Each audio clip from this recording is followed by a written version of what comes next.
एक छोटी सी चिट्ठी थी। उसका नाम था चिंगारी। चिंगारी बहुत ही प्यारी और चुलबुली थी। उसकी मुस्कान सबका दिल जीत लेती थी। चिंगारी एक बड़े से घर में रहती थी। यह घर डाकघर था। डाकघर में हर रोज बहुत सारी चिट्ठियां आती और जाती थीं। चिंगारी को अपने घर से बहुत प्यार था। वह अपने घर की हर एक चीज को बहुत ध्यान से देखती और उसकी देखभाल करती थी। चिंगारी के परिवार में बहुत से लोग थे। उसके परिवार में हर कोई एक दूसरे का ख्याल रखता था। उसके भाई बहन, चाचा चाची सब डाकघर में ही रहते थे। वे सब मिलकर एक बड़ी खुशहाल परिवार की तरह रहते थे। सब मिलजुल कर रहते थे। वे एक दूसरे की मदद करते और साथ में खेलते थे। चिंगारी को अपने परिवार के साथ समय बिताना बहुत अच्छा लगता था। चिंगारी हमेशा खुश रहती थी। उसकी खुशी का राज था उसका परिवार और उसके दोस्त। चिंगारी को घूमने का बहुत शौक था। वह हमेशा नई नई जगहों के बारे में सोचती रहती थी। वो नए नए लोगों से मिलना चाहती थी। उसे नए दोस्त बनाने में बहुत मजा आता था। उसे नई नई जगहें देखने का भी बहुत मन था। वह सोचती थी कि दुनिया कितनी बड़ी और सुंदर है। एक दिन चिंगारी को एक मौका मिला। उसे एक खास काम के लिए चुना गया था। उसे एक लड़के के पास जाना था। यह लड़का बहुत ही प्यारा और समझदार था। लड़के का नाम था लक्ष्मण। चिंगारी बहुत खुश हुई। उसे लगा कि यह उसकी जिंदगी का सबसे अच्छा दिन है। उसे अपनी पहली यात्रा पर जाने का मौका मिल गया था। चिंगारी ने अपनी यात्रा की तैयारी शुरू कर दी। वह बहुत उत्साहित थी और सोच रही थी कि इस यात्रा में उसे क्या क्या देखने को मिलेगा। डाकिया आया, अपने कंधे पर भारी थैला लटकाए हुए। उसकी चाल में एक अजीब सी उत्सुकता थी, जैसे उसे किसी खास चीज की तलाश हो। उसने चिंगारी को अपने थैले में डाल लिया। चिंगारी एक छोटी सी जुगनू जो अब एक नए सफर पर निकल पड़ी थी। चिंगारी के लिए यह एक नया अनुभव था। उसने पहले कभी ऐसा कुछ नहीं देखा था, न ही महसूस किया था। वो थैले के अंदर से बाहर की दुनिया देख रही थी। हर चीज उसे नई और रोमांचक लग रही थी। डाकिया बस में चढ़ा और चिंगारी ने पहली बार बस की सवारी का अनुभव किया।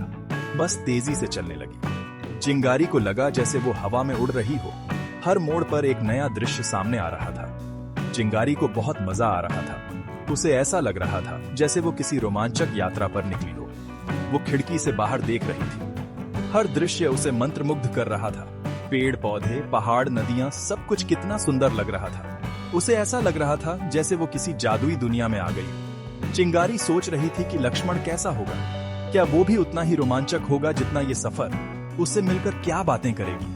क्या वो उसकी कहानियों को सुनने के लिए उत्सुक होगा? रास्ते में कई कठिनाइयां भी आईं।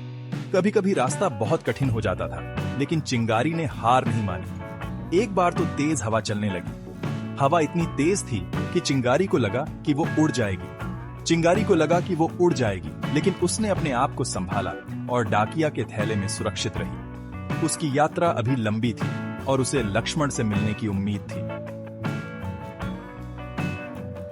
हवा बहुत तेज थी। पेड़ की शाखाएं जोर जोर से हिल रही थीं और पत्ते चारों ओर उड़ रहे थे। वो चिंगारी को उड़ाकर ले जाना चाहती थी। चिंगारी डर गई। उसे समझ नहीं आ रहा था कि वो इस तेज हवा में कैसे बचेगी। उसे समझ नहीं आ रहा था कि वो क्या करे। चारों ओर सिर्फ हवा का शोर था और कोई सुरक्षित जगह नहीं दिख रही थी। तभी उसकी नजर एक छोटी सी टहनी पर पड़ी। वो टहनी हवा में हिल रही थी, लेकिन चिंगारी को लगा कि शायद ये उसकी मदद कर सकती है। चिंगारी ने हिम्मत करके उस टहनी को पकड़ लिया। उसने अपनी पूरी ताकत लगा दी ताकि वो टहनी से न छूटे। वो पूरी ताकत से टहनी को पकड़े रही। हवा बहुत तेज थी, लेकिन चिंगारी ने हार नहीं मानी। धीरे धीरे हवा कम होने लगी। चिंगारी को लगा कि उसकी मेहनत रंग ला रही है। चिंगारी ने राहत की सांस ली। उसे लगा कि अब वो सुरक्षित है। उसने सोचा कि अगर वो हिम्मत नहीं हारती तो हवा उसे उड़ाकर ले जाती। उसने महसूस किया कि उसकी हिम्मत और धैर्य ने उसे बचा लिया। चिंगारी ने ठान लिया कि वो आगे से कभी भी हिम्मत नहीं हारेगी। चाहे कितनी भी मुश्किलें आएं, वो डटकर सामना करेगी। वो हर मुश्किल का डटकर सामना करेगी। उसने सीखा कि हिम्मत और धैर्य से हर तूफान का सामना किया जा सकता है। हवा तो थम गई थी, लेकिन मुश्किलें अभी खत्म नहीं हुई थी। अब बारिश शुरू हो गई। बूंदें बहुत तेजी से गिर रही थीं। एक बड़ी सी बूंद चिंगारी पर गिरी। चिंगारी भीग गई। उसे ठंड लगने लगी। वो कांप रही थी। तभी उसकी नजर एक बड़े से पत्ते पर पड़ी। चिंगारी ने उस पत्ते के नीचे छिपकर खुद को बारिश से बचा लिया। बारिश रुकने के बाद चिंगारी ने पत्ते का शुक्रिया अदा किया। उसे समझ आ गया था कि मुसीबत के समय प्रकृति उसकी मदद जरूर करेगी। बारिश रुक गई थी, धूप निकल आई थी। चिंगारी खुशी खुशी अपनी यात्रा पर आगे बढ़ने लगी। तभी 2 उंगलियां उसे उठाकर ले गईं। ये डाकिया था। वो चिंगारी को लेकर लक्ष्मण के घर जा रहा था। चिंगारी बहुत खुश थी। आखिरकार वो अपने मंजिल के पास पहुंचने वाली थी। उसे लक्ष्मण से मिलने का बेसब्री से इंतजार था। डाकिया ने एक घर का दरवाजा खटखटाया। एक लड़का दरवाजा खोलकर बाहर आया। यह लक्ष्मण था। डाकिया ने चिंगारी लक्ष्मण को दे दी। लक्ष्मण ने चिंगारी को परहा।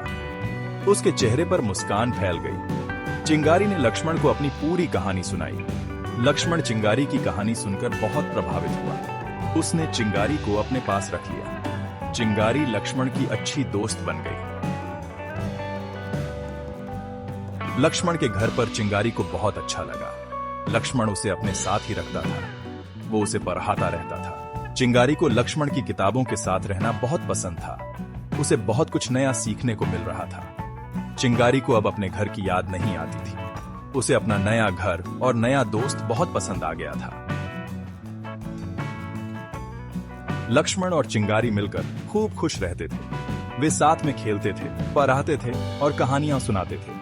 चिंगारी को अपनी यात्रा सफल लग रही थी। उसे एक अच्छा दोस्त मिल गया था और वो बहुत कुछ नया सीख रही थी। एक दिन चिंगारी ने लक्ष्मण से कहा, लक्ष्मण, मैंने अपनी यात्रा से बहुत कुछ सीखा है। क्या सीखा है तुमने? लक्ष्मण ने पूछा। मैंने सीखा है कि हमें कभी भी हिम्मत नहीं हारनी चाहिए। मुश्किलें तो आती जाती रहती हैं, लेकिन हमें उनका डटकर सामना करना चाहिए। चिंगारी ने कहा, हाँ, तुम सही कह रही हो चिंगारी। हमें हमेशा हिम्मत और धैर्य से काम लेना चाहिए। लक्ष्मण ने कहा।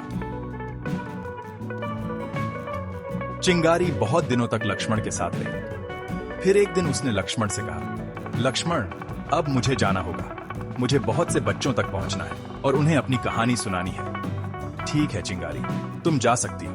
मुझे तुम्हारी कहानी बहुत पसंद आई, लक्ष्मण ने कहा। चिंगारी ने लक्ष्मण को अलविदा कहा और अपनी नई यात्रा पर निकल पड़ी।